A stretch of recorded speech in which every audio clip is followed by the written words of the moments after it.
নমস্কার বন্ধুরা, আমি জয়রাজ খেল গল্প পরিবারে আপনাদের স্বাগত জানাই। ইস্ট বেঙ্গলে কিন্তু নতুন ফুটবলের আগমন হতে চলেছে। আমি বলছি হিরোশি ইবোসুকির কথা। এর আগে বহু জাপানি ফুটবলার ইস্ট বেঙ্গলের হয়ে খেলেছে এবং যথেষ্ট সুনামের সাথে খেলেছে। যদি বলেন ইজুমি আরাতা, শিরোকা রুজি, কাতসুমি উষা, এরা কিন্তু যথেষ্ট সুনামের সাথে ইস্ট বেঙ্গলে খেলে গেছেন।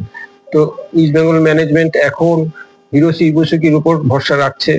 এর আগে আমরা দেখেছি এই মরশুমে ডুরান্ড কাপে ইস্ট বেঙ্গল ম্যানেজমেন্ট ডিমিত্রিয়াস ডিমান্টাকোসকে ফরওয়ার্ড হিসেবে খেলিয়েছিল এবং ডিমিত্রিয়াস ডিমান্টাকোস ডার্বিতে 2টি গোল করে ইস্ট বেঙ্গলকে জয়ের মুখ দেখায়।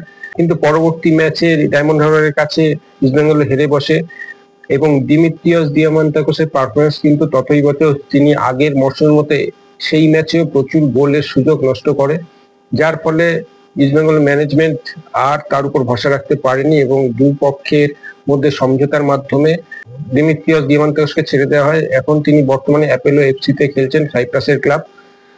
তো ইস্ট বেঙ্গলের যে নতুন ফুটবলার সংযোজন হয়েছে সেই ফুটবলারের কথা যদি আসি, তার বয়স কিন্তু এখন 34 বছর এবং তার উচ্চতা 6 ফুট 5 ইঞ্চি এবং হেডে কিন্তু খুবই সক্ষম। এবং তিনি তার ফুটবল কেরিয়ার 2009 সালে শুরু করে। এরপরে স্পেনেই তার কেরিয়ার শুরু হয় এবং এরপরে স্পেনে বহু বছর খেলে এবং স্পেনের ক্লাব সেভিলা বি টিমে প্রথমে তিনি চান্স পান এবং সেখানে কিন্তু তিনি প্রচুর গোল করেন এবং যথেষ্ট সাকসেস পান বলা যায়। 32 ম্যাচে 20টি গোল তিনি করেন। আমি বলছি 2011-12 সালের কথা। এরপরে সেভিলা মেন টিমে তিনি চান্স পান কিন্তু 2012-13 সালে, কিন্তু সেখানে একটি ম্যাচ খেলারই তিনি সুযোগ পান। এরপরেও তিনি স্পেনে বহু ক্লাবে খেলে গেছেন এবং 2014 সালে তিনি আবার জাপানে ফিরে যান এবং জাপানে বহু ক্লাবে খেলার পর তিনি আবার অস্ট্রেলিয়ান ক্লাবে যোগদান করেন। অস্ট্রেলিয়ার ক্লাবে যথেষ্ট সুনামের সাথে খেলে এবং তার লাস্ট যে অস্ট্রেলিয়ান ক্লাবটি ছিল ওয়েস্টার্ন ইউনাইটেড, সেখানে তিনি 25 ম্যাচে 10 গোল করেন। তো ইস্ট বেঙ্গলে আসার পর তাকে নিয়ে ইস্ট বেঙ্গলের ফ্যানরা কিন্তু আশা আলো দেখতেই পারে এবং আশা করতেই পারে যে ইস্ট বেঙ্গলে তিনি ফুল ফোটাবেন। তার ক্লাব কেরিয়ারে 382টি ম্যাচে তিনি 99টি গোল করেছেন এখনো পর্যন্ত এবং 26টি অ্যাসিস্ট করেছেন।